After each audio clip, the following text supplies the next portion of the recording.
서울고법 형사 6-2부는 지난 3월 26일 이재명 대표 공직선거법상 허위사실 공표 혐의 항소심 공판에서 무죄를 선고했습니다.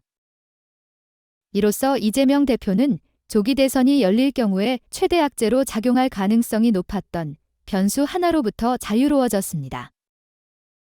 이번 판결로 이재명 대표 사법 리스크를 부정적으로 바라보던 중도층 일부가 지지로 돌아서며 지지율도 상승할 전망입니다.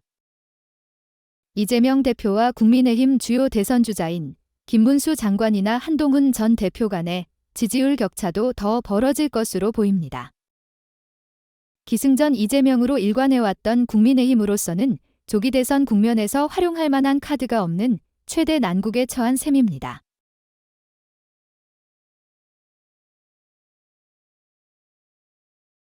국민의힘 법률자문위원장인 주진우 의원은 이 대표 2심 재판부의 오류를 지적하면서 대법원에 파기자판을 요청했습니다. 김기현 의원과 나경원 의원 같은 법조인 출신 의원들도 주진우 위원장의 대법원 파기자판 주장에 동조하고 나섰습니다. 확률이 매우 낮은 파기자판까지 거론하는 이유는 이재명 대표 유죄 판결 이외에는 마땅한 카드가 없다는 반증이기도 합니다. 이재명 대표 선거법 재판 2심 무죄 판결이 나온 이후 국민의힘은 윤석열 대통령 탄핵 기각에도 더 매달리는 모습입니다. 국민의힘 내에서는 윤석열 대통령 직무 복귀 이외에는 이재명 대표의 약진을 막을 마땅한 방법이 없다는 주장까지 나옵니다. 지난 대선은 물론 집권 2년여 동안 우려먹은 이 대표 사법 리스크 공격 외에는 대안이 없는 무기력한 여당의 모습입니다.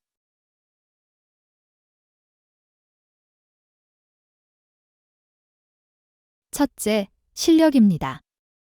학벌은 좋지만 국정운영 능력은 떨어지는 윤석열 정부를 거치면서 보수 정당 역시 게을러진 탓입니다. 이에 따라 보수 세력이 도덕성은 조금 떨어지지만 그래도 실력은 있다는 전통적 가설이 완전히 깨진 상황이기도 합니다. 그런 점에서 지금은 윤석열 대통령의 복귀를 대망하기보다는 어떻게 실력을 끌어올릴 것인지를 더 고민해야 할 시점입니다. 둘째, 전략입니다. 특히 윤석열 정부 들어 여의도 출장소 역할만 하면서 자체 전략개발 역량이 현저히 떨어진 상황입니다. 그 결과 윤석열 정부 내내 대통령실의 문재인 정부 탓과 이재명 때리기만 확대 재생산하는 단순한 전략에 의존해왔습니다.